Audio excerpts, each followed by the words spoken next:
चलें अपन अपनी उस श्रृंखला में जिसको प्रभायमान से अपन विगत दिनों से समझ रहे हैं कि अपनी दुनिया है और अपन दुनिया में हैं। और यह प्रसंग कल अपन ने बताया था, जब तक दुनिया में रहना है दुनिया को अपना कहना होगा।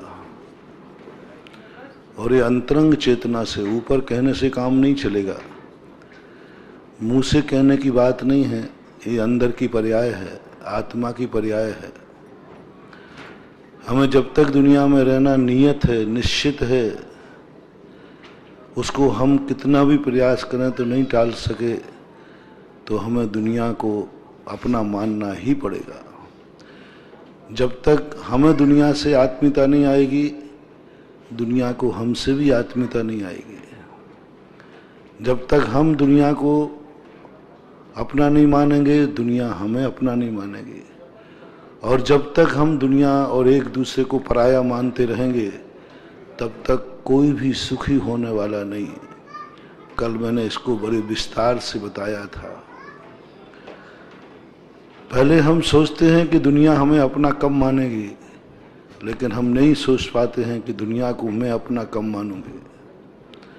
हर व्यक्ति की यही की बात च्वाइस रहती है, शिकायत रहती है कि मुझे माँ बाप मुझे अपना नहीं मानते, पराया मानते हैं। लेकिन हम भूल जाते हैं कि हम माँ बाप को भी अपना मानते हैं कि नहीं मानते। हम दूसरे की तरफ तो देखते हैं कि कोई हमें मान नहीं रहा है, लेकिन तुम किसको मान रहे हो? थोड़ा अपने हृदय को भी टटोलो, अपने अंदर भी पूछो थोड़ा कि तुम किसको अपना मान रहे हो। ऐसा हो ही नहीं सकता जिसको मैं अपना मानूं और वो अपना ना होवे। हो ही नहीं सकता, असंभव जैसी बातें हैं। तीनों कालों की एक स्थिति को जो हम निरीक्षण करते हैं, शास्त्रों में प्रथमानुग में पढ़ते हैं, तो जिसने मन से भी किसी को चाहा, वो नियम से एकाध न एकाध भाव में उसको जरूर मिला, कभी खाली नहीं गया। प्रथमानुग के ग्रंथों में ऐसे भरे पड़े हैं, भाव भी किया कि मैं इसको चाहता हूं, भवांतर में जरूर उससे मेल होगा, संबंध बनेगा, तुम्हारा होगा। और जब तक हम किसी को अपना नहीं बनाएंगे तो कोई हमें अपना बनाने वाला नहीं। मैं बहुत कह चुका हूं, पेड़ तुम्हें अपना बना लेगा, लेकिन पेड़ को तुम पहले अपना तो बनाओ। हवाएं तुम्हें अपना बना लेंगी, तुम उनको अपना तो बनाओ। इस सृष्टि को तो अपना बनाओ, और ये बनाना ही पड़ेगा। दूसरा कोई रास्ता है ही नहीं। जिस दुनिया में हमें रहना है, उससे हमें बना के चलना ही पड़ेगा। कुछ भी करो, हमें पेड़ पौधों से चाहिए है वनस्पति, तो हमें पेड़ पौधों से प्यार करना पड़ेगा, बनाना पड़ेगा, उनकी भी हमें चिंता करना पड़ेगी। पहले निर्णय कल मैंने कराया था, पहले ये निश्चय करो किसके बिना तुम्हारी जिंदगी चल नहीं सकती, किसकी तुम्हारी जिंदगी में जरूरत पड़ सकती है। उनकी लिस्ट बनाने के बाद फिर उनको मनाना शुरू करो, फिर उनके अनुकूल अपनी प्रवृत्ति करो। जल में रहकर मगर से बैर मत करो, अन्यथा दुखी हो जाओगे। प्यास से तड़प तड़प करके अपन सब मर जाएंगे। अपनी जिंदगी को कोई पूछने वाला नहीं, कोई दया करने वाला नहीं, क्योंकि हमने किसी पर दया नहीं की, कोई मेरे पर कैसे दया करेगा। हमने सदा दुनिया से बेईमानी की, दुनिया हमसे ईमानदारी कैसे करेगी। हमने दुनिया के साथ छल कपट किए, कौन हमसे साथ छल कपट नहीं करेगा। हमने दुनिया के साथ क्रोध किया, क्यों नहीं दुनिया हम पर क्रोध करेगी। हमने दुनिया के सामने क्या क्या नहीं किया, एक बार तो लिस्ट बनाओ। एक बार यदि अपनी लिस्ट बन जाए कि मैंने किस किस के साथ क्या क्या किया, कभी मन से, कभी वचन से, कभी काय से, कभी कृत से, कभी कार्य से, कभी अनुमोदना से, और जो अपन ने किया है वो तुम्हारे साथ होगा, इसके लिए तैयार रहो। तैयार रहो। ज्ञानी जब लिस्ट बनाता है अपने स्वयं की तो वो तुरंत तैयार हो जाता है कि जो जो मैंने दुनिया के साथ किया है वही तो मेरे साथ होगा। मैं तैयार हूं इन उपसर्ग, परिसय और कष्टों को सहन करने के लिए। और उसको कष्ट सहन होने लग जाते क्योंकि उसको तुरंत दिखता है कि जो मेरे साथ हो रहा है मैंने कभी किसी के साथ किया होगा। क्यों सहन कर लेते हैं इतने दुख, इतनी विपरीत परिस्थितियां? क्यों समता भाव आ जाता है? कैसे आ गया पारसनाथ से समर्थ होकर इतनी गालियां सुन रहे हैं, सब कुछ सुन रहे हैं? समता से क्या कारण होगा? क्या वो आदमी नहीं है? क्या वो इंसान नहीं है? हैं। लोहे के आभूषण पहना दिए, सिगड़ी जला दी, क्या क्या नहीं हो रहा सज्जन। दुनिया में जितना सब कुछ अत्याचार हो रहा है बंधु धर्मात्माओं के साथ ही होता है। बलवान थे, शक्तिमान थे, रिद्धियां थी, सिद्धियां थी, सब कुछ था, सब कुछ था। बस एक था कि वो धर्मात्मा थे, इसलिए समता भाव। सर्वशक्ति संपन्न होने के बाद यदि समता नहीं आए तो वो दुनिया को मिटा दे, सर्वनाश कर दे। बस एक ही बात, धर्मात्मा जीव को झुकना है। आप धर्मात्मा हैं कि नहीं? आपका निर्णय एक बहुत छोटे से सूत्र से अपन सब कर लेते हैं सब कर लेते हैं कि अपनी जिंदगी में हम कितने सहिष्णु हैं। सामने वाला गाली दे रहा है और मैंने गाली नहीं दी है और वो गाली दिए जा रहा है। अब आपको कितना सहन करने की क्षमता है? आप में कितना सहिष्णु है? आप कितनी देर गाली का प्रति उत्तर देने का भाव नहीं आ रहा है? नंबर दे रहा हूं। मान लो सामने से अपन को किसी ने गाली दी, पहली गाली में आप यदि उत्तेजित हो गए, अच्छा तेरी ये हिम्मत, 0 नंबर, आप धर्मात्मा है ही नहीं। गाली देने वाले को नहीं कह रहा हूं, उसकी तो हमें कोई चर्चा करना ही नहीं है, उसकी चर्चा करने से कोई मतलब नहीं, वो तो मगरमच्छ है। गाली देने वाला तो मगरमच्छ है, उपसर्ग रहने वाला तो मगरमच्छ है, जो हमारे परेशान करता है, अपने दुख देता है, वो तो मगरमच्छ है। चाहे वो कर्म हो मगरमच्छ है, दुश्मन हो मगरमच्छ है। जिन जिन चीजों से तुम्हें दुख हो रहे हो उसको निश्चित समझना वो मगरमच्छ है। और मगरमच्छ को कोई उपदेश नहीं होता है, अपन पहले निर्णय कर चुके हैं। अब रही बात, मैं उसको उपदेश दे रहा हूं जो पानी पीना चाहता है, जो प्यासा है, उसको उपदेश दे रहा हूं मुझे पानी पीना है लेकिन मगरमच्छ है। तो गुरु कहते हैं यहां आओ, वो तुम्हें गाली देगा, वो तुम्हारा अपमान करेगा, वो तुम्हें कष्ट देगा, तो तुम पहले सहिष्णु हो जाओ। दुश्मन किसी भी हद तक उतर सकता है, क्रूर आदमी किसी भी हद तक उतर सकता है। कोई ठिकाना नहीं कि क्रूर आदमी, डाकू आदमी कहां तक उतरेगा, कितने नीचे उतर जाएगा, कुछ भी नहीं कह सकते, सब कुछ हो सकता है। तैयार रहो। तुम्हारी तैयारी क्या है? तुम इस दुनिया में उतर चुके हो मैदान में। मैं तो हमेशा कहा करता हूं, पूज्यवर कार्तिकेय स्वामी ने कहा, दुनिया में सुबह उठते समय तैयारी रखना, संसार का हर संकट मेरे ऊपर आ सकता है। घर से बाहर कदम लगाते ही तैयारी करो, शायद मैं लौट के नहीं आऊं। हर व्यक्ति को सोचना बहुत सुंदर बात उन्होंने कही। एक क्षण के बाद हर व्यक्ति को सोचना, तुम गाड़ी में बैठ रहे हो, ये मान के सोचो कि शायद मेरी अंतिम बार गाड़ी में बैठना हूं, शायद इस बार घर से मैं अंतिम बार निकल रहा हूं। भोजन खाते समय सोचो, शायद आज ये अंतिम भोजन हो, इसके बाद कभी भोजन न कर पाऊं। आंख से देख रहे हो तो बस अंतिम बार देखो, ये सोच के शायद दूसरे क्षण ये देखने को मिलेगा या नहीं। कानों से सुन रहे हो, तुरंत सावधान, दूसरे क्षण ये कान सुनना बंद करा देंगे। बोलते समय शब्द निकल रहा है, तुरंत सावधान, दूसरा वाक्य बोलने लायक रहोगे कि भी नहीं रहोगे। पैरों से चल रहे हो, चल लो, अंतिम कदम उठाओ। दूसरा कदम उठा भी पाऊंगा या नहीं उठा पाऊंगा। सब कुछ अंतिम मानो, हर क्षण अंतिम मानो। मेरी जिंदगी का अंतिम क्षण है। ये मात्र उपदेश ही है कि सत्य है। आंखों से देखने वाले का कभी अंतिम दृश्य होता है कि नहीं? देखता देखता आंख देखना बंद कर देती है। बोलता बोलता व्यक्ति का शब्द निकलना बंद हो जाता है। सुनते सुनते कान बंद हो जाते हैं। चलते चलते पैर रुक जाते हैं। किसी भी क्षण रुक सकती है तुम्हारी गाड़ी। मत सोचना कि तुम कहां रुकोगे, कब रुकोगे, मत सोचना। बहुत बड़ी बात पूज्यवर कार्तिकेय स्वामी ने कहा, हर क्षण को तुम अपना अंतिम क्षण मानो, और अंतिम क्षण में तुम्हें क्या करना है वो निर्णय आपके हाथ में है। सोच लो, यदि आपको पता चल जाए कि बस यह सेकंड मेरा अंतिम सेकंड है, इसके बाद मेरा सब कुछ खत्म हो जाएगा, तो तुम क्या करोगे? क्या करोगे?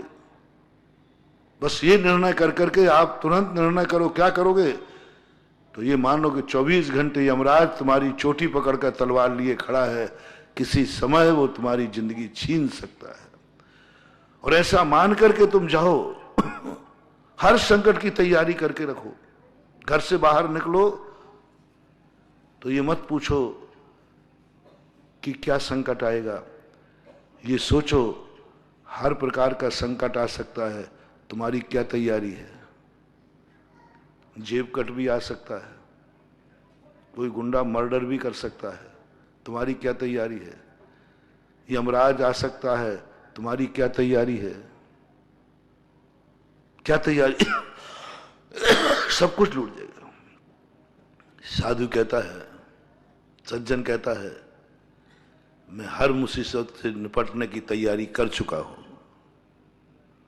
हर मुसीबत से निपटने की तैयारी। यमराज आएगा, मेरी तैयारी है, मैं तैयार हूं।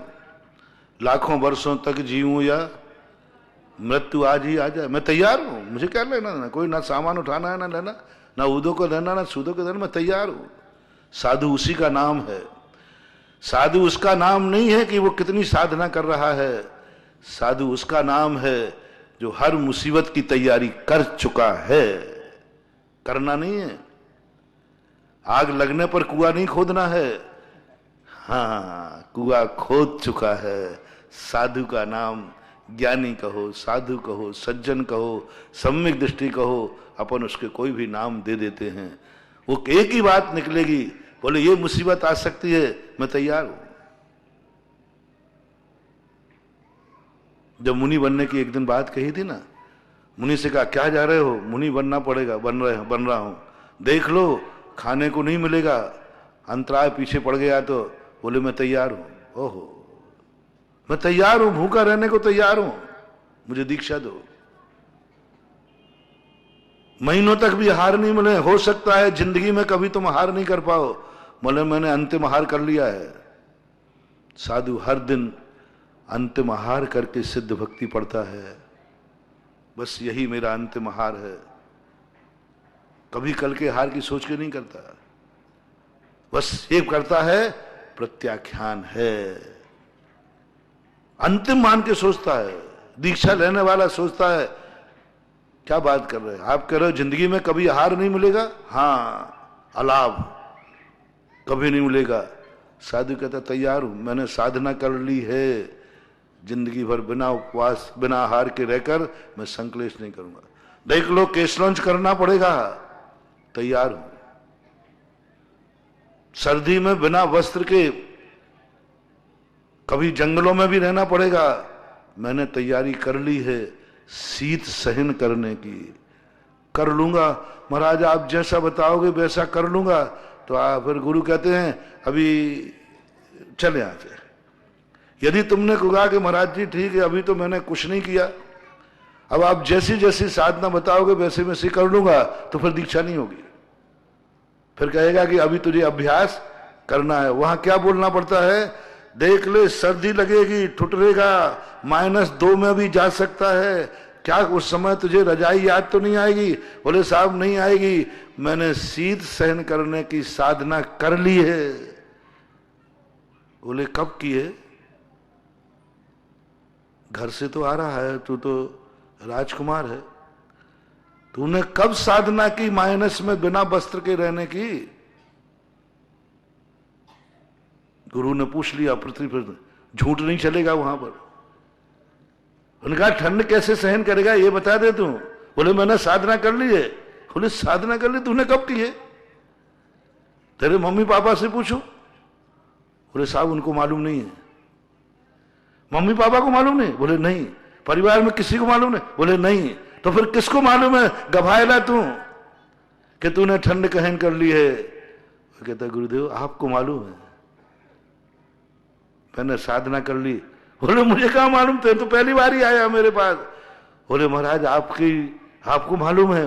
बोले कहाँ की? बोले नरकों में। गजब, क्या परिणाम है। बोले नरकों में की मैंने, 6 डाला में पड़ा मैंने नरकों में रह करके, मेरु समान लोहे गल जाए ऐसी शीत उष्णता है वहां मैंने सहन किए। आगम में कहा आप मेरी नहीं मानते हो तो पूज्यपाद स्वामी से पूछ लो, वो गवाह हैं। पंच परावर्तन में लिखा कि यह जीव अनंतों बार ऐसे शीत नरक में होके आया है जहां मेरु समान लोहा क्षण भर में जम जाता है। और वह गुरुदेव झूठ बोल रहा हूं तो आप बोलो, नहीं सही बोल रहा है। इसका अर्थ है इसने साधना कर ली है। नरकों में की थी, नरकों में अपन सब ने की थी। गर्मी, बोले साहब वो भी वहीं की थी। ऐसी गर्मी, इतनी गर्मी सहन की मैंने। आपकी कितनी गर्मी है? मुनि बनने के बाद कितनी गर्मी सहन करना पड़ेगी गुरुदेव? बोले गर्मी में 48 टेम्परेचर पहाड़ की शिला पर बैठना पड़ेगा। बोले बस इतनी सी? तो ये तो मेरे बाएं हाथ का खेल है। बोले तूने साधना कर ली? हाँ, इससे भी ज्यादा साधना, वहां तो पता नहीं कितने टेम्परेचर पर मेरू पिघल जाएगा। 200 पे, 300 पे। मैं 200-300 टेम्परेचर में भी जिंदा रह के निकल के आया हूं गुरुदेव। मैं वहां आया हूं, नरक से निकल के आया हूं। मेरी साधना है गर्मी में सहन करके आया हूं। भूख कहां सहन की तूने? तेरी मम्मी तो कह रही है कि तो घंटे भर भूखा नहीं रह सकता। बोले महाराज जी इसको मम्मी को मालूम नहीं है, अंदर की ऊँट तो भूख हम सहन किए। सागरों पर्यंत तक 3 लोक को नाच जो खाए, मिटे न भूख कड़ा न लाए। सागरों पर्यंत मैंने बिना भूखे, बिना अन्न खाए, बिना पानी के गुजारे और जिंदा रहा हूं। गुरुदेव मैं साधना करके आया हूं। देख ले, मुनि बनने के बाद शेर चीता खाएंगे। बोले वो भी साधना कर रही। बोले किसने काटा पीटा तुझे? तिल तिल करें देह के खंड, असुर भिड़ावे दुष्ट प्रचंड। मेरे टुकड़े टुकड़े बोटी बोटी की गई। और ऐसी मैं अनंत बार सहन किया भगवान, पहली बार नहीं। वो भी मेरी साधना है।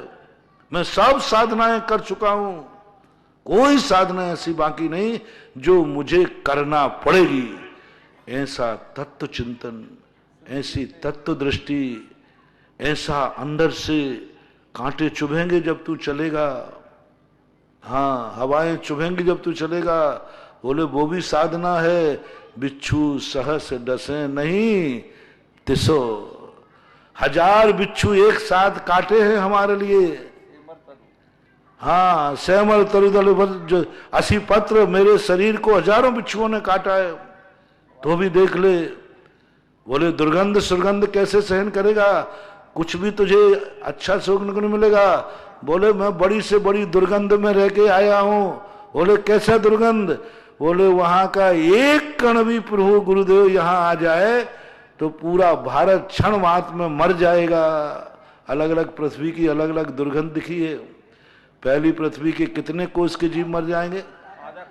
पहली पृथ्वी के आधा कोष, दूसरे के बढ़ते जाएं, ऐसे बढ़ते जाते हैं। ऐसी दुर्गंध में भी मैं सहन कर लिया है। मैं घ्राण इंद्री को जीत लूंगा।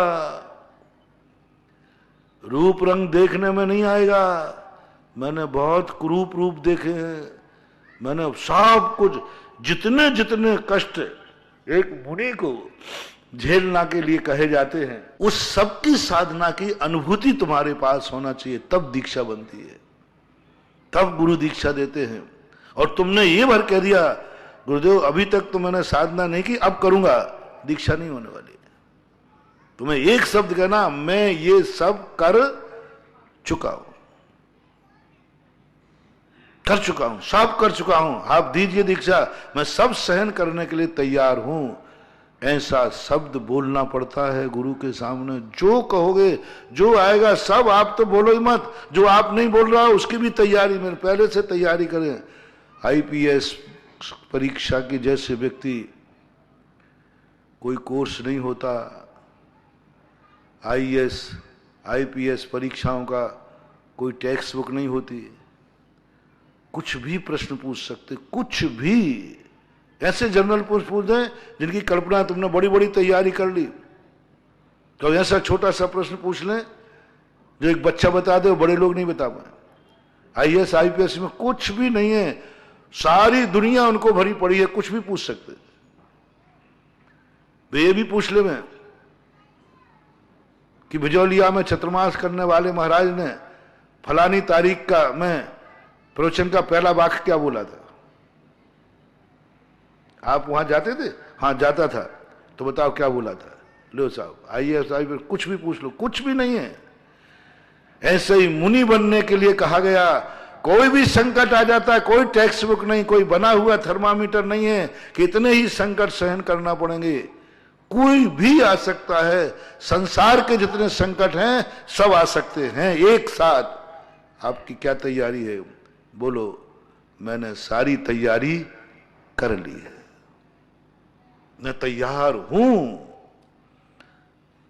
तब कहीं जाकर के धर्मात्मा बनता है। अब मैं आपकी परीक्षा करता हूं कि आप धर्मात्मा हैं कि नहीं। आप धर्मात्मा कितने % पास भी हो पाओगे कि नहीं। सामने वाले ने गाली दी है, एक सैंपल दे रहा हूं। पहली गाली आई, उसको मैं उसको नहीं कहूंगा कि तुम गाली मत देना, वो तो देगा, मगरमच्छ है। मैं तो आपसे कह रहा हूं, पहली गाली सुनते ही कैसा लगा? यदि पहली गाली में तुम्हारा आक्रोश बढ़ गया, गुस्सा आ गया, तू गाली दे रहा है। मैं भी दे के जानता हूं। जिनवाणी कहती है ये जीरो, धर्मात्मा ही नहीं है। धर्मात्मा ही नहीं।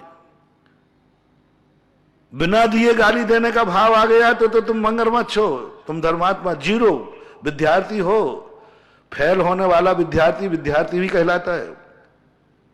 धर्मात्मा की क्लास में गया, धर्मात्मा बनने का प्रयास किया, सम्यक दृष्टि बन गया, भगवान का भक्त बन गया, मुनि बन गया, साधु बन गया, एडमिशन ले लिया, लेकिन नंबर कितने आए?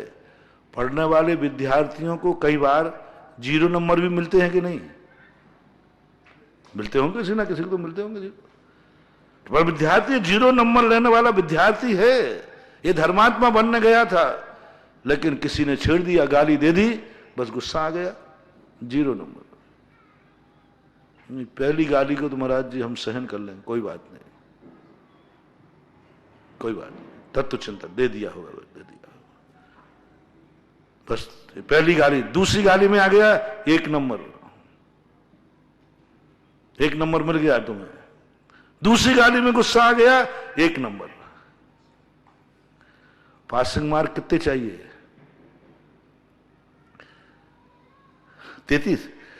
33 गालियां सुनने के बाद भी तुम्हें गुस्सा नहीं आ रहा है, तब तुम कहीं पास होगे। और परीक्षा कर लो अपन लोगों को कितनी गालियों में गुस्सा आ जाएगा। और तुम्हारी कोई गलती नहीं है, ध्यान रखना। हाँ, गलती तुमने कभी गलती की नहीं है, गलती है नहीं, कुछ भी तुमने नहीं किया, और तुम शक्तिशाली और हो। 2 बातें। पहली बात तो तुम्हारी गलती नहीं, और तुम इतने शक्तिशाली हो कि तुम 1 मिनट में उसका मुंह बंद कर सकते हो। 1 मिनट में, 1 थप्पड़ में उसके हाथ 32 हाथ पर रख दोगे, इतनी शक्ति है तुम्हारे पास। बोलना भी नहीं पड़ेगा, एक आंख से देखना है, वो भस्म हो जाएगा। आंख से देखते ही वो भस्म हो जाएगा, और तुम बर आंख खोल के देख लो, इतने में वो नष्ट हो जाएगा। तुम एक आवाज है, इतने में उसकी हवा खिसक जाएगी। इतनी शक्ति तुम्हारे पास है, इतने पावरफुल पद पे तुम हो, इतनी रिद्धियां सिद्धियां तुम्हारे पास हैं। अब तुम्हें इतना सब होने के बाद 33 गालियां सुनी तुमने, 1 2 3 4 तो गिनते जाना, कौन से नंबर की गाली में गुस्सा आ जाएगा? हाँ, कितनी सी गाली पे क्रोध आ जाएगा, वो नंबर नोट कर लेना। हद हो गई महाराज, वो तो दिए ही जा रहा है, वो तो दिए ही जा रहा है, चुप ही नहीं हो रहा। और महाराज मना किया कि 33 नंबर तक चुप रहना। हाँ, उन्होंने कहा कि 33 नंबर दिए, और महाराज ने कह दिया देख 33 के पहले बोलना मत, लेकिन वो तो बोले जा रहा है, बोले तो अंदर से तुम्हारे नंबर कट गए, महाराज ने पकड़ लिया। ऊपर से तो मेरे कारण नहीं बोला, लेकिन अंदर से तुझे गुस्सा आ रहा। 33 गालियों तक तुम्हारे लिए पता ही नहीं चलना चाहिए, अपने स्वभाव में स्थित हो। धर्मात्मा के लक्षण, धर्मात्मा पापी को ऐसे ही दंड नहीं देते। धर्मात्मा ऐसे ही नहीं, यदि ग्रस्त भी होते हैं। कृष्ण जी ने रुक्मणी से कहा, जब रुक्मणी से के लड़ने के लिए शिशुपाल आया, रुक्मणी का भाई था, तो कृष्ण से रुक्मणी कहती है देखो मेरे भाई को मत मारो, ठीक है 100 गलतियों तक माफ है, 100 गलतियों तक मैं तुम्हारे भाई को कुछ नहीं करूंगा, समझा दो अपने भाई को। 100 गलतियों तक, जब मैं तो 33वीं पास कर रहा हूं, बोले 100 नंबर तक मैं क्रोध नहीं करूंगा। और कृष्ण जी 100 नंबर तक उसकी गलतियां माफ करते रहे, कुछ नहीं बोले, बोले ठीक है, गिनते गए 100 में। अब आपकी बारी है, ये प्रकृति, ये धर्म, ये कर्म तुम्हारी कितनी गलतियां माफ कर रहा है। ये धर्म कह रहा है कितनी गलती पर तुम्हें क्रोध आ गया, 33 तक गिनो, कुछ नहीं बोलना। 34वें नंबर पर यदि थोड़ा सा, 33 नंबर की कोई कीमत नहीं बंधु, 3rd डिवीजन पास होने से कोई मतलब नहीं है। इस मोक्ष मार्ग में 33 नंबर ले ले करके व्यक्ति स्वर्ग चला जाता है, फिर दुर्गति में पड़ता है, कुछ नहीं है। तो आज के समय में 33 नंबर वालों की क्या कीमत है? कोई कीमत नहीं है। ऐसे ही 33 नंबर के पास होने वाले साधुओं की, सम्यक दृष्टियों ज्ञान की कोई कीमत नहीं है। ठीक है, बन गया, पास हो गया अगली क्लास में, नंबर बढ़ाओ, नंबर बढ़ाओ, 100 नंबर तक भी तुम्हें पता नहीं चले, 100 नंबर तक पता नहीं चले हारा है। 100 क्या, ओहो, पारसनाथ बनना है तो 10 भाव तक सुनो। लोग कहते हैं महाराज कितना सहन करूं, आखिर वो तो सामने वाला हावी होता जा रहा है। आपने मुझे तो कह दिया, लेकिन वो तो और हावी होता जा रहा है, और हावी होता जा रहा है। जितना मैं चुप बैठता हूं वो तो मुझे कायर समझ रहा है। कब तक समता धारण करूं? पारसनाथ बनना है या पारसनाथ का भक्त बनना है? पारसनाथ का भक्त बनना है तो 33 से लेकर 100 के बीच में इतना सहन करो, और पारसनाथ बनना है तो 10 भाव तक सहन करो। बस अब क्या करोगे? 10 भाव तक। पारसनाथ कहते हैं 10 भाव नहीं, 100 भाव भी हो जाएं, मैं कभी भी मैं झुकता रहूंगा। धर्मात्मा को ही झुकना है भैया। पानी पीना है तो पीने वाले को ही झुकना है, मगरमच्छ नहीं झुकेगा। कल कही थी ना हमने, बहुत विस्तार से बात कही थी। मत सोचो महाराज जी हम धर्मात्मा हैं, कहां तक झुके। अरे झुकना धर्मात्मा को ही है, मरना धर्मात्मा को ही है, एडजस्ट धर्मात्मा को ही होना है। अब कौन धर्मात्मा है निर्णय करना है। मगरमच्छ दोस्ती का हाथ नहीं बढ़ाएगा, तुम्हें दोस्ती का हाथ बढ़ाना है, क्योंकि पानी तुम्हें पीना है। वो तो मगर में पानी में रह ही रहा है। लेकिन तुम्हारी हालत है, यदि ऐसी तत्व दृष्टि अपनी बन जाए कि मैं संसार में हूं, तब संसार से बना के चलूंगा, किसी से बिगाड़ूंगा नहीं। नियम ले लो, किसी से नहीं बिगाड़ना, क्योंकि जहां अपन को रहना है वहां बिगाड़ना नहीं। आपको कहां कहां रहना है बताओ? भारत में रहना है कि नहीं? जल्दी बोलो। रहना तो भारत से बिगाड़ना नहीं, भारत से बिगाड़ना नहीं, भारत के कानून के खिलाफ कोई काम करना नहीं, उस संस्कृति के संस्कारों के विपरीत कार्य करना नहीं। अब एक नियम, और भारत में ही रहना है, विश्व में कहीं भी रहना है तो सारे विश्व से बना के रखो। अभी अपन भारत का लेते हैं तो नियम कर लो, हम भारत से कभी बिगाड़ेंगे नहीं। भारत से बिगाड़ने का अर्थ क्या? जो भारत का कानून है, वो संस्कृति है, हम भारत के ऐसा कोई अपराध नहीं करेंगे जिसे मुझे थाने जाना पड़े, कोतवाली जाना पड़े, जेल जाना पड़े। बस मैं भारत में रह के बिगाड़ूंगा नहीं। जब जब हमें कभी ऐसे अपराध में कोई हमें पुलिस वाला पकड़ने आए, समझ लेना तुमने भारत से बिगाड़ लिए। पुलिस वाला तुम्हारे दरवाजे क्यों आया? पहले नियम था, जिसके दरवाजे पुलिस आ जाती थी लोग उसको धिक्कारते थे, बड़ा अशुभ मानते थे, बड़ा पाप मानते थे। पुलिस आई उसके दरवाजे, बहुत बड़ा पाप मानते थे पहले। जरूर कोई पाप किया है। बस अपनी जिंदगी में एक नियम ले लेना, यदि भारत में रहना चाहते हो, आज भी और कल भी, इस भव में भी अगले भव में, कब तक भारत में रहना है तुम्हें? आर्यखंड में। मैं अपनी बता दूं, मुझे तो जब तक भारत में रहना है, जब तक मुझे मोक्ष नहीं मिलेगा। बस मैं तो जब तक रहूं। इसलिए हम लोग तो पूरी बना के चलते हैं, भारत से पूरी बना के चलते हैं। और जो खोटा साधु नहीं बना पाता है उसकी नहीं कह रहा हूं, चोखे साधु भारत को पूरी बना के चलते। मुझे तो फिर जन्म यहीं लेना है, फिर आर्यखंड में जन्म लेना है। कहां जाएंगे? आर्यखंड के बिना मोक्ष होता नहीं, फिर लेना है यहां।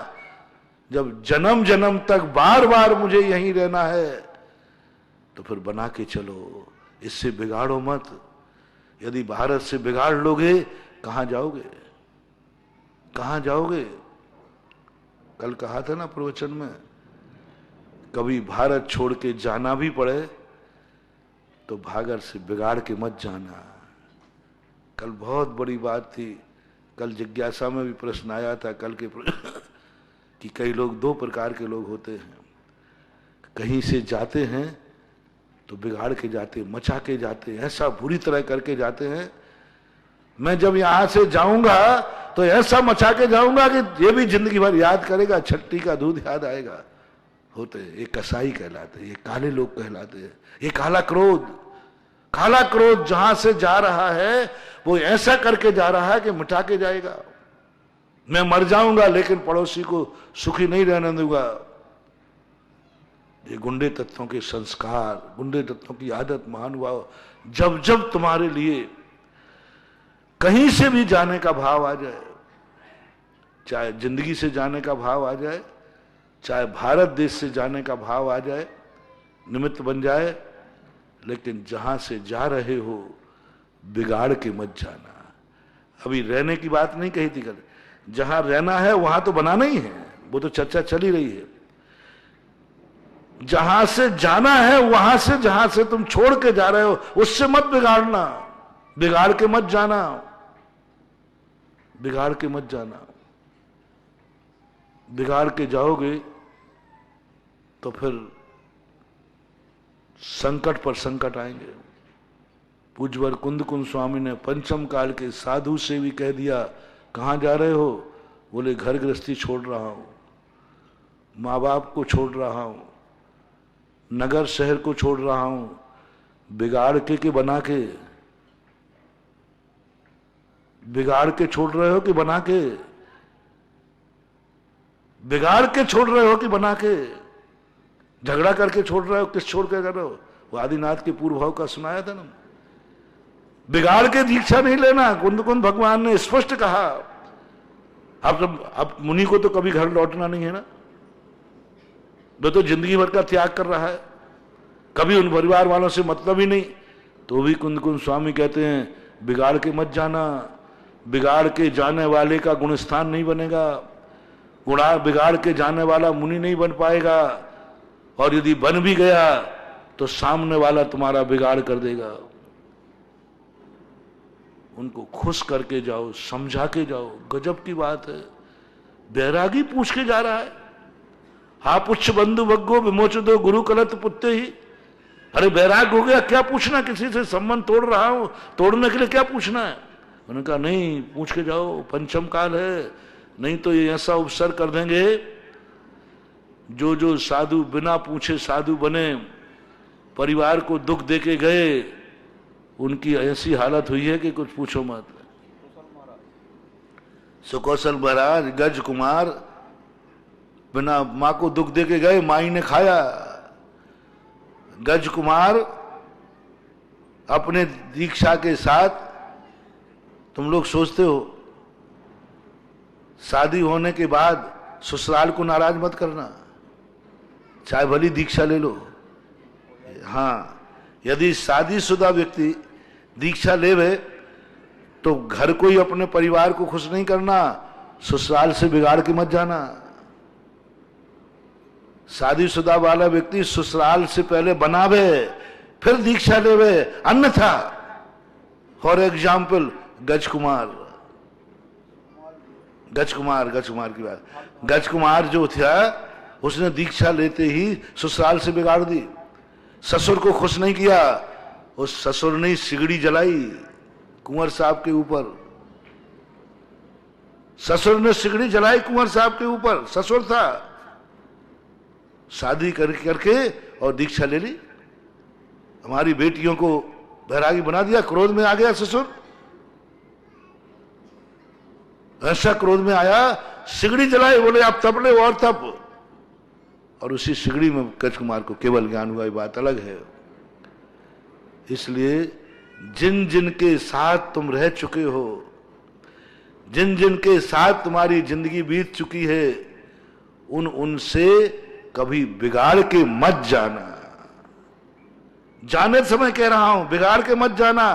2 मिनट रुकना, उनको जय जिनेंद्र करना, उनको खुश करना, उनको समझाना। कुंद कुंद भगवान कहते अपने परिवार को समझा पहले, ऐसे ही नहीं उठाया और चल के भाग दे। खुश करके जाओ, उनको समझा के जाओ, मैं कोई गलत मार्ग पे नहीं जा रहा हूं। कितने माताओं के बेटे हैं जो गलत मार्ग पे चले जाते, मैं परमार्थ पे जा रहा हूं। क्या महावीर स्वामी अपनी मां को समझाते हैं, क्या उपदेश दिया। मां, मैं कहा, मैं तो सारी जगत की माताओं की रक्षा करने जा रहा हूं। मां तू बेटा, तू मेरी गोद उजाड़ के जा रहा है। नहीं, मैं तो संसार की माताओं की गोद बचाने जा रहा हूं, उजाड़ने नहीं जा रहा हूं, बचाने जा रहा हूं। मैं तेरी गोद कहां उजाड़ रहा हूं, मैं कोई पाप करने जा रहा हूं। मैं तेरा मस्तक नहीं झुकाऊंगा, तेरा मस्तक उठाऊंगा। अभी तो तू कहाएगी महावीर कुमार की मां, और जिस मार्ग पे जा रहा हूं उस दिन कहलाएगी भगवान महावीर की मां। बोल, तेरी इज्जत गिरेगी। यदि मैं घर में रहूं तो एक बालक की मां होगी, और भगवान बन जाऊंगा तो दुनिया करेगी भगवान महावीर की मां। तेरा मस्तक उठेगा, तेरी शान, सब कुछ होगा। ऐसा संबोधन देकर के निकलते हैं मार्ग पर। जब मुनि महाराजों के लिए कहा, जहां से तुम छोड़ रहे हो वहां से आ पुच्छ बंधु भग्गो विमोच दो। पहले पूछो, संतुष्ट करो, बात करो, सब चर्चा करो, और नाराज होके मत भागना। घर में झगड़ा होके दीक्षा मत लेना, सबसे बड़ा अपशकुन है, सबसे बड़ा अपशकुन है। जैसे वो आदिनाथ के जीव ने भगवान से कहा ना, मुझे दीक्षा दे दो, देख लिया मैंने संसार सब बेईमान है, सब बेईमान है। महाराज ने कहा माँ बाप तो हैं तेरे, अरे वो महाबेईमान है। महाराज ने समझा ये झगड़ा करके आया है, झगड़ा करके आया। जो कहीं से झगड़ा करके आया, उसका एक बहुत अच्छा पॉइंट है, आप उससे कोई भी चर्चा करना वही बात निकालेगा। एक बच्चा स्कूल गया, माँ से झगड़ा करके गया, माँ ने रोटी नहीं दी, तो स्कूल जाते पूछता, टीचर पूछता है, बेटा 2-2 कितने होते हैं? बोले 2-2 4 रोटी। 3-2 कितने होते हैं? बोले 5 रोटी। तो मास्टर सोचते उत्तर तो सही दे रहा है, रोटी क्यों बोल रहा है? क्योंकि आज उसको खाने को रोटी नहीं मिली, अंदर से निकल आती बात। और ऐसी बात निकलेगी, पकड़ लेना कि ये झगड़ा करके स्कूल आया है। ऐसे कभी दीक्षा लेने आ जाए, बैराग होकर झगड़ा करके वो निकलेगा, सब माता पिता भी सब बेईमान है, सब झूठे। महाराज भैया क्या बात है? बोले महाराज सुनो, हम बड़े थे, हमें दीक्षा राजा नहीं बनाया, छोटे को राजा बना दिया। महाराज ने समझ लिया इसकी दीक्षा नहीं हो सकती, क्योंकि ये झगड़ा करके आया है। किसी से भी, मन से, वचन से, काय से, संसार में किसी भी व्यक्ति से थोड़ा भी द्वेष है, दीक्षा नहीं हो सकती। खम्मामि सभ्य जीवाणाम सव्वे जीवा खमंतु बे मैत्ती में सब भूदेशु बैरम मध्यम न कहणवे। गजब की बात कही। वही समाधि के समय और वही दीक्षा के समय। पहले ये बताओ, दुनिया में तुम्हारा कोई दुश्मन तो नहीं है? दुनिया में तुम्हें किसी से बिगड़ी हुई तो नहीं है? जिससे बिगड़ी है पहले उससे बना के आओ, तब दीक्षा होगी। यदि गुरु को पता चल जाए कि इससे इसकी बिगड़ी है, तो सबसे पहले उससे क्षमा मंगवाएंगे। नाम बताए बिना मैं एक कहानी सुना, एक घटना सुनाऊंगा। आचार्य श्री के जब समाधि लेने वाला एक व्यक्ति था, तो आचार्य श्री को पता था कि फलाने व्यक्ति से इसका बहुत जबरदस्त बैर भाव चला है, बहुत कसाय भाव चली है, अब उससे क्षमा मंगवाना है। उसके प्रति तो सब कर दिया, फिर किसी दिन एक दिन चिढ़ा, उसने तुम्हारे साथ तो बहुत अन्याय किया था ना, बहुत बुरा व्यवहार। देखो आचार्य उगलवा लेते हैं पक्ष में बोल करके। हाँ, सामने वाले के अंदर की बात निकालना बहुत कठिन होता है, और निकलवाना है तभी बिना समाधि होगी नहीं। अब कैसे निकलवाए? तो अब उसकी प्रशंसा क्या करते हैं? हमने सुना था कि आपके साथ एक घटना घटी थी, उस व्यक्ति ने बड़े अत्याचार किए तुमसे, बहुत दुष्ट था वो, बहुत अन्याय किया। बताओ, तुम जैसे आदमी के साथ, तुम जैसे धर्मात्मा के साथ, और सत्य के पक्ष में, तुम सत्य में थे, फिर भी उसने बहुत अन्याय किया। यानी इस व्यक्ति को इतना चनों के झाड़ पे चढ़ाएंगे, तू सत्य था, तू सब कुछ था, तू सही था, और दुष्ट था, पापी था, उसने तुम्हारे साथ ऐसा किया। अब यदि हाँ हाँ महाराज आप सही बोल रहे, उसने मेरे साथ ऐसा किया, ऐसा किया, ऐसा किया। आचार्य अब चुपचाप हो जाए, सुना और क्या किया, और क्या किया, और क्या किया, बता और क्या किया। बस जैसे जैसे बता के जाएंगे, आचार्य समझ गए कि अभी अंदर सिगड़ी जल रही है, समाधि रोक देंगे। क्या तरीका प्रशंसा का, देखो उसके पक्ष में प्रशंसा की, और सामने वाले की निंदा करके।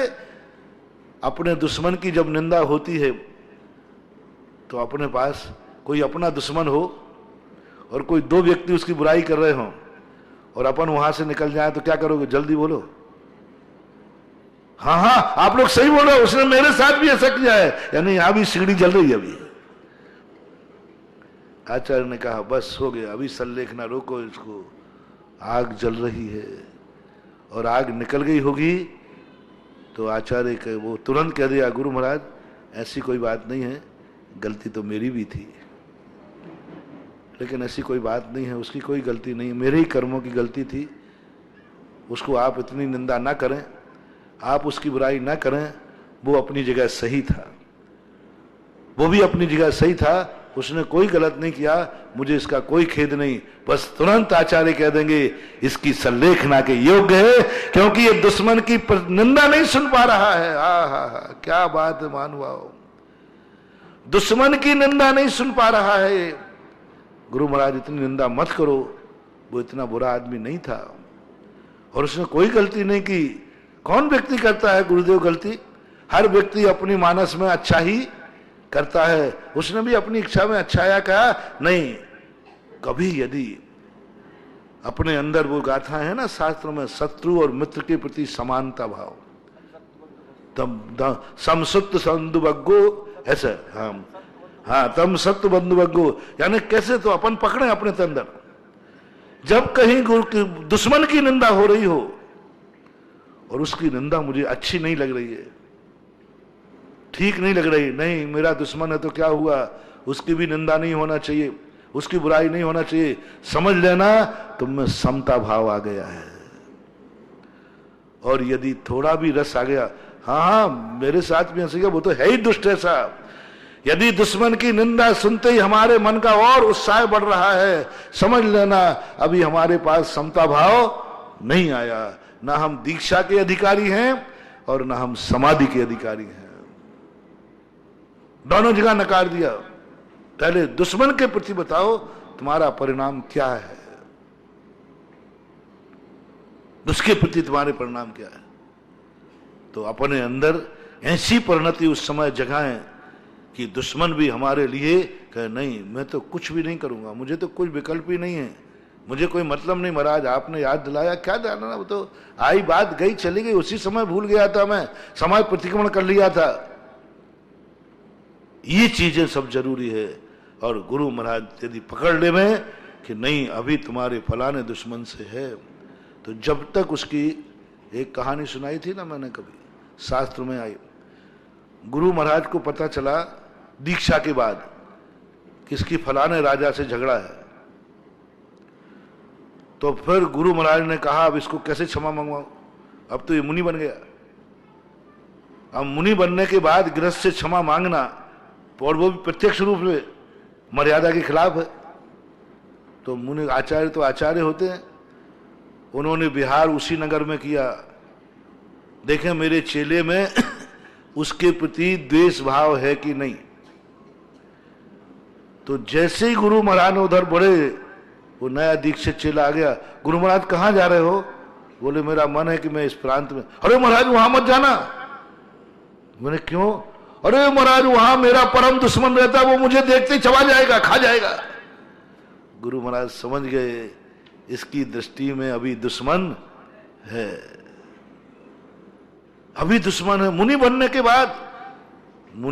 के बाद कभी किसी को बैरी दिखना ही नहीं चाहिए। सर्वनाश करने वाला है, कर भी सकता है, लेकिन दुश्मन नहीं हो सकता, क्योंकि उसके अंदर में सब मिटाने वाला है।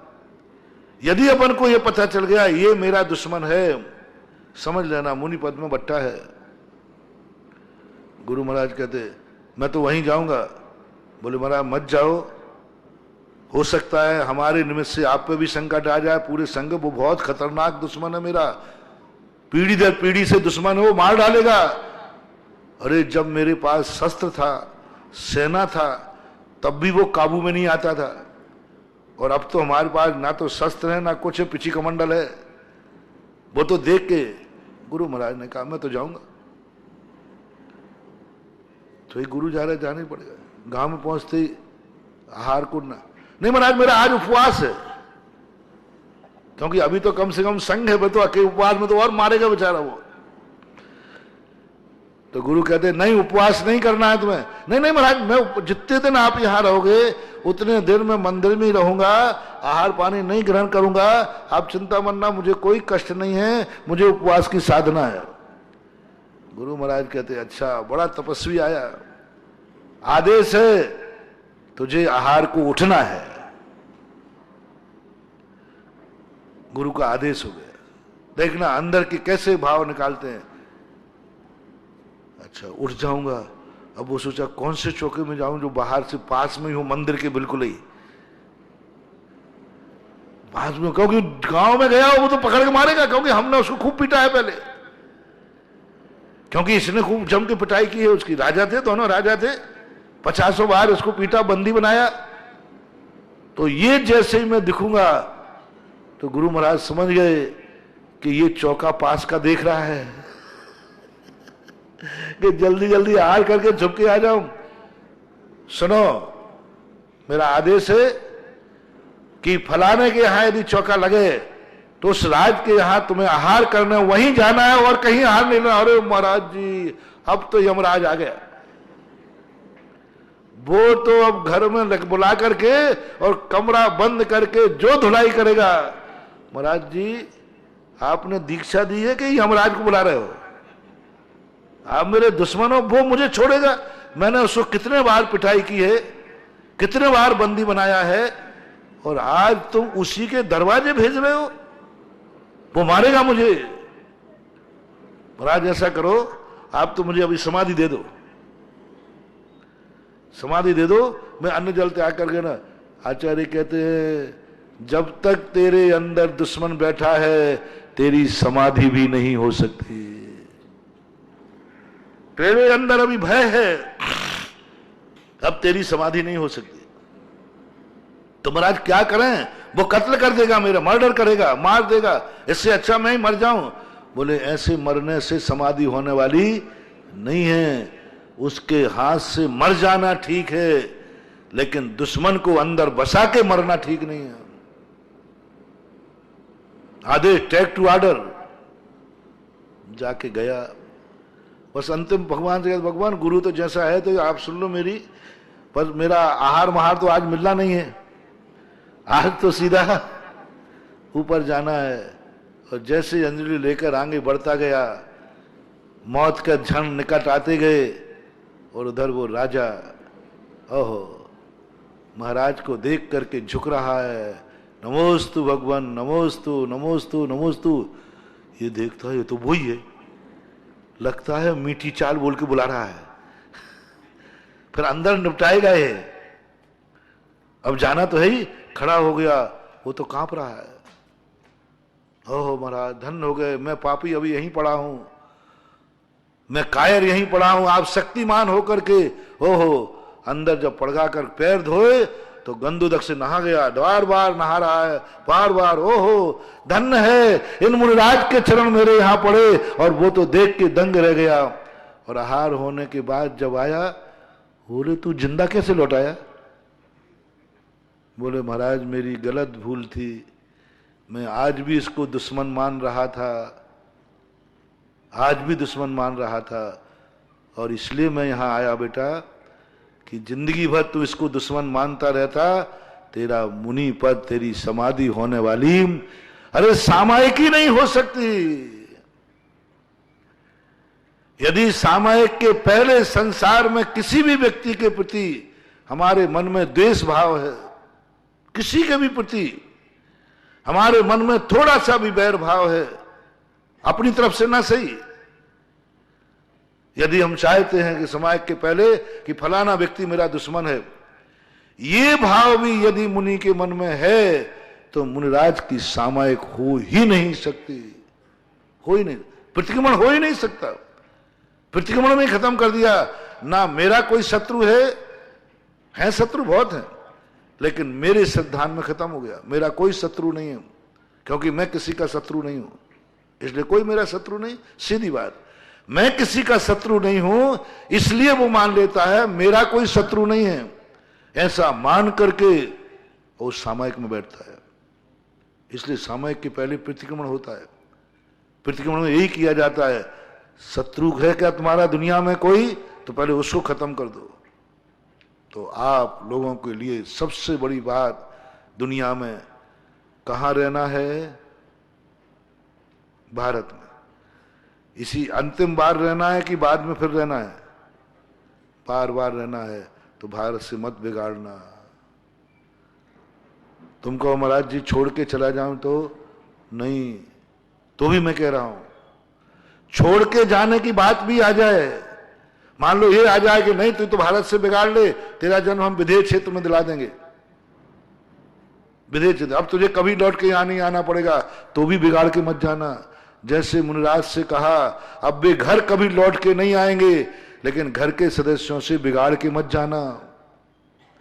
क्या पता, क्या पता, मुनिराजों को भी कई बार घर पर लौटना पड़ता है, दो तरीके से। कोई मुनिराज छोड़े, अब मुझे किसी से कोई लेना देना नहीं, मुनि बन रहा हूं ना, कोई मतलब नहीं है, मुझे कोई लेना देना नहीं, कौन क्या कर लेगा, मुझे कोई जरूरत नहीं, मैं मुनि बन गया। नहीं, बिगाड़ के मत जाओ, 2 बार आना पड़ेगा। एक तो इन श्रावकों से बिगाड़ लोगे तो तुमसे हमें कोई लेना देना नहीं है, कोई मतलब नहीं, तुमसे कोई हमें वो थोड़ी कराना है, कुछ काम नहीं। लेकिन जिनवानी कहती बिगाड़ के मत जाना।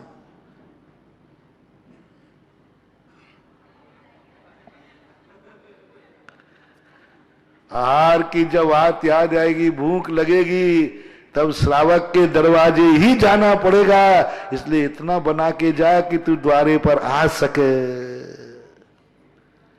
मुनिराज को भी तीर्थंकर जो सबको छोड़ के गए, उनको भी कैलाश पर्वत से उतर करके श्रावक के द्वार खड़े, आहार के निमित्त आना पड़ता। दूसरी बात, ऐसे मुनियों को भी देखा है जिन्होंने मुनि बनने के बाद संकल्प किया था अब मैं कभी इस घर में लौट के नहीं आऊंगा। कर्म ने ऐसी माया फैलाई कि वे मुनिराज भी आज घर में रह रहे हैं। कितने नाम बता दूं? हमारे संग में 10, 2, 4, 5 तो होंगे, मुनि बनने के बाद घर में रह रहे हैं। नहीं चला पाए मुनि व्रत, नहीं पाल पाए मुनि व्रत, बीमारी आ गई, भेजना पड़ा घर में। इसलिए भली लौट के मत आना, लेकिन बिगाड़ के मत जाना। 1947 की बात सुनाई थी ना कल। यहां से जा रहे थे लोग बांग्लादेश, पाकिस्तान, भारत से बिगाड़ के जा रहे थे। उनका इंटरव्यू छपा था बहुत पहले, सन 1965-65 की बात है, कि वो इसको लात मार के गए थे, भारत में कभी नहीं आऊंगा, थूक कर गए थे, इस भारत में कभी नहीं आऊंगा। बहुत बड़ी गलती की थी उन्होंने। अंत में जब 1962 में संकट आया, शरण किसने दी? भारत ने शरण दी। बंगलावासियों को था ना 71 सन में, आगे पीछे हो सकता है। अंत में भारत में आना पड़ा। और एक ने कहा इंटरव्यू, इस भारत को मैं लात मार के गया था और आज मैं पश्चाताप करता हूं। और दुनिया से कहा कभी भी किसी को छोड़कर जाना, लात मार के मत जाना, क्या पता कैसा दिन आ जाए, एक दिन वापस वहीं आना पड़े। कम से कम वो धरती मां को कह तो सकोगे, मां मैं तेरे से बिगाड़ के नहीं गया था, तो मां बुला लेगी। तू तो इतना बिगाड़ के गया कि मां को लात मार के गया। ये उदाहरण इतना सशक्त उदाहरण है अपन सबको समझने के लिए, सबको समझने के लिए। छोड़ना भी पड़े भारत, लेकिन भारत से बिगाड़ के मत जाना। और बिगाड़ने का एक अर्थ है ऐसा कोई कृत्य नहीं करना जिससे तुम्हें जेल में जाना पड़े। एक नियम आज लेना है, कभी मेरे दरवाजे पुलिस नहीं आएगी, मैं ऐसा करूंगा ही नहीं। कभी मेरे जेल में नहीं जाऊंगा, क्योंकि मुझे भारत में रहना है। जो व्यक्ति भारत में रहकर जेल में जाते हैं, उनका दोबारा जन्म भारत में नहीं होता है, क्योंकि भारत में रहकर भारत से बिगाड़ रहे हैं, ऐसे अपराध कर रहे हैं जिन्हें भारत में जेल में बंद रहना पड़ा। महावीर हमेशा जैनियों से कहते हैं, आप देखना जैनी जेल में कम मिलेंगे, बहुत कम मिलते। मैं तो जेल में जब भी जाता हूं प्रवचन करने, पहले यही पूछता हूं यहां जैनी कितने हैं, जेलर से पूछता हूं जैनी कितने हैं। बहुत कम, एक आध कभी मिले, वो भी फंसाए हुए थे, फंसे हुए नहीं थे। क्यों? हम लोग यही कहते हैं, लुट जाओ, पिट जाओ, मर जाओ, लेकिन ऐसा कोई कृत्य मत करो कि जेल में जाना पड़े, क्योंकि पुनः इसी भारत में जन्म लेना है, इसलिए जेल में नहीं जाना पड़े। ऐसी बात नहीं कि इनको गुस्सा नहीं आता है, ऐसी बात नहीं कि मर्डर नहीं कर सकते हैं, ऐसा बात नहीं है कि जैनी चोरी नहीं कर सकते हैं। जैनी यदि पाप पे उतर जाए ना, तो संसार का कोई भी व्यक्ति ऐसा पाप नहीं कर सकता जो जैनी कर सकता है, क्योंकि इसके बाद बुद्धि खोपड़ी बहुत तेज होती है।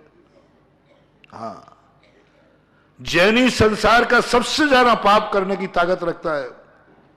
लेकिन आपने देखा झगड़ा जब होता है तो कौन हटता है? जैनी सबसे पीछे हट जाता है।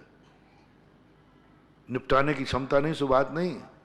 उसके पास तो इतनी ताकत है कि तुम्हारा मर्डर भी करा दे, पता भी नहीं चले, अटैची भेज देगा ना, पैसा है ना, कर सकता है। लेकिन जैनी नहीं करता। सब पाप कर सकता है लेकिन नहीं करता, क्योंकि वो जानता है कि मैं ऐसा कोई अपराध नहीं करूंगा कि मुझे भारत देश में ही कानून के अनुसार जेल जाना पड़े। बस इतनी सी बात है। जैनी पुलिस चौकी जाने में डरता है, जैनी जेल जाने में डरता है, झगड़ा करने में नहीं डरता है। लोग समझते जैनी कायर है, लोग समझते जैनी कायर है, कायर नहीं है। जैनी जान रहा है, बहुत होशियार है कि भारत देश से मैं नहीं बिगाड़ूंगा, क्योंकि आर्य खंड तो मेरा देश है, इसलिए बिगाड़ना नहीं। अब आपको संसार में, आप घर से अलग हो रहे हो, कल कही थी मैंने बात ना, भाई भाई दो भाई अलग होते हैं, कोई बुराई नहीं, हो जाओ अलग हो जाओ, लेकिन लड़के मत होना। कितना बड़ा शगुन दिया था, जिस दिन तुम दोनों भाई संपत्ति बांट रहे हो और संपत्ति लेकर कहा सुनी हो जाए, उस दिन टाल देना। आज अब शगुन हो गया, लड़के अलग नहीं होंगे, दोनों एक थाली में भोजन करो, प्रेम से एक थाली में भोजन करो, और बस दोनों जने एक दूसरे को भोजन खिलाओ, और खाने के बाद कहो भैया अब जय जिनेंद्र, कल से आपकी थाली अलग, हमारी थाली अलग। थाली फेंक करके नहीं, थाली फेंक करके नहीं, एक थाली में जिम करके कल से थाली मेरी अलग होगी। आज अपन अंतिम बार, एक युद्ध नीति में आता है राजपूतानों में, एक साका युद्ध होता है, साका युद्ध राजपूताना में आता है, साका युद्ध। साका युद्ध क्या कहलाता है? जब सब तरफ से अपन को हारना निश्चित हो गया, अब कोई जीत नहीं सकता, तो फिर साका युद्ध में योद्धा नियम लेता है कि मैं लड़ते लड़ते मरूंगा, भागते हुए नहीं मरूंगा। भागना में मरना निश्चित है, कोई नहीं बचा सकता। 10-5 लोग बचे हैं राजगढ़ दरबार के, बस मरना निश्चित है। तो एक साका युद्ध, फिर जितने लोग बचे हैं वे सब मिल करके एक साका भोज करते हैं। महाराणा प्रताप के युद्धों में आप देखना, साका युद्ध 2 बार 3 बार हुआ, क्योंकि 2 बार 3 बार उनके मरने की नौबत आ गई। और साका युद्ध में निर्णय कर मरने के लिए जाता है, लेकिन मरते मारते हुए मरेगा, क्योंकि सैनिक का भाव होता है मैं मरते मारते हुए मरूं, शहीद होकर के। तो सारे पूरे जितने लोग बचे हैं सब मिलकर एक साथ भोजन करेंगे, एक साथ भोजन करेंगे पूरे लोग, और एक साथ भोजन करके और कहेंगे बस आज ये अपन अंतिम भोजन है, अपन सब गले मिलते हैं, सब एक दूसरे को मिलते हैं, इतने दिन अपन एक साथ रहे, आज अपने बिछुड़ना का दिन आ गया, आज अपनी मौत का दिन आ गया, अपन सब चित्तौड़ के अंदर रहे, हम तुम्हारे राजा थे, तुम मेरी प्रजा थे, और सब गले मिलते हैं, सब एक दूसरे को भोजन खिलाते हैं, और भोजन करने के बाद बोले किले के कबाड़ खोल दो, और लड़ते लड़ते मर जाते हैं। मुझे इतना अच्छा लगा ये साका युद्ध, इतना अच्छा लगा, बस यही चाहता हूं हमारे हर घर में, युद्ध तो मैं नहीं रोक पाऊंगा, लेकिन साका युद्ध के नियम लागू हो जाएं। तुम लोग सब अलग अलग हो गए, माँ बाप भी बिछड़ेगा, बेटा भी बिछड़ेगा, भाई भी बिछड़ेगा, सब इकट्ठे हैं तो कभी ना कभी होते ही है। बस अंत का प्रेम के साथ पूरा परिवार भोजन करें, और पूरे परिवार मिल करके और बड़े आह्लाद के साथ फिर कल से रोटी अलग अलग हो जाए, लेकिन झगड़ा करके अलग चूल्हा नहीं जलना चाहिए, ये मेरा फरमान है। झगड़ा करके व्यापार अलग नहीं करना, क्योंकि ये संसार है, इस संसार में कभी भी ऐसी स्थिति आ सकती है कि एक दूसरे की जरूरत पड़ जाए। झगड़ा करना, इतना करना कि कभी जय जिनेंद्र करने लायक बचे रहना। कभी ऐसी परिणति आ जाए तो कम से कम जय जिनेंद्र तो हो जाए। इसलिए जिसमें 2 बातों के लिए आपको संदेश, काले क्रोध की चर्चा चल रही है, ऐसा काला क्रोध नहीं करना कि तुम अपनों से झगड़ के अलग मत होना, कसाई करके अलग मत होना, बुराई करके अलग मत होना, मौन रह के अलग मत होना, वहां बिगाड़ करके अलग मत होना। दुख दे करके अलग मत होना, झगड़ा करके मत भागना, अन्यथा तुम्हारी जिंदगी भटकते ही रहोगे। तुम फिर पूरी जिंदगी में कितने धर्म कर लो, कितने सामायिक कर लो, कितने तुम दान पुण्य कर लो, कभी सदगति नहीं हो सकती है। एक बात। दूसरा जो प्रसंग अपना चल रहा था, जब रहना ही वही है, रहना ही वही है, तो बिगाड़ना क्यों? एडजस्ट हो ना, एडजस्ट करो ना। रहना ही नियत हो गया, निश्चित हो गया, फरमान जारी हो गया कि हमारा अब संसार में रहना निश्चित है, तो संसार से बना के चलो। घर में रहना निश्चित है तो घर से बना के चलो। नगर में रहना निश्चित है तो नगर से बना के चलो। किन किन के बिना तुम्हारा, किन किन के साथ तुम्हारा रहना निश्चित है? ससुराल के बिना चल जाएगा? बोलो ना, बिना शादी के चल जाएगा? डॉक्टर साहब, सुरेंद्र भारती, इनकी जनता के यदि बिना शादी के चल जाए तो अच्छा है। मैं तो ससुराल से बना के नहीं चल सकता, इसलिए मैंने शादी नहीं की। अब आप लोग बोलो बिना शादी के चल जाएगा क्या? महाराज नहीं चलेगा। तो लो, मेरा एक नियम लेके जाओ, जिस दिन ससुराल में कदम रखो, जिस दिन घोड़ी पर बैठ के जाओ, मेरा एक मंत्र लेके जाओ। मंत्र लेके जाओ, या तो जाओ मत, रहना फैसला करो। 3-4 दिन मैंने पहले कहा था, या तो किसी को अपना बनाना ना मत, मैं इसको अपना बनाता नहीं, बनाना मत। यदि तुम गए हो ससुराल घोड़ी पे बैठकर, एक गुरु मंत्र लेके जाना। आज इससे मैं संबंध जोड़ने जा रहा हूं। उस दरवाजे पे पहुंचते 9 बार नमोकार मंत्र पढ़ना। लो, तोरण लगना बता रहा हूं, तोरण मारना नहीं, तोरण मारना नहीं, तोरण लगना, कायस्वर करना। ओ दूल्हे राजो, कायस्वर करना, वहां 9 बार नमोकार, मेरा नाम लेके थोड़ा ध्यान करना मेरे प्रवचन को, और करना।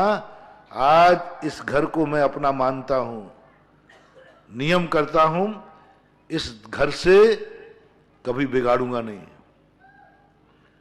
इस घर से कभी बिगाड़ूंगा नहीं, चाहे दुनिया में कुछ भी हो जाए। इस घर में रहने वालों से कभी बिगाड़ूंगा नहीं।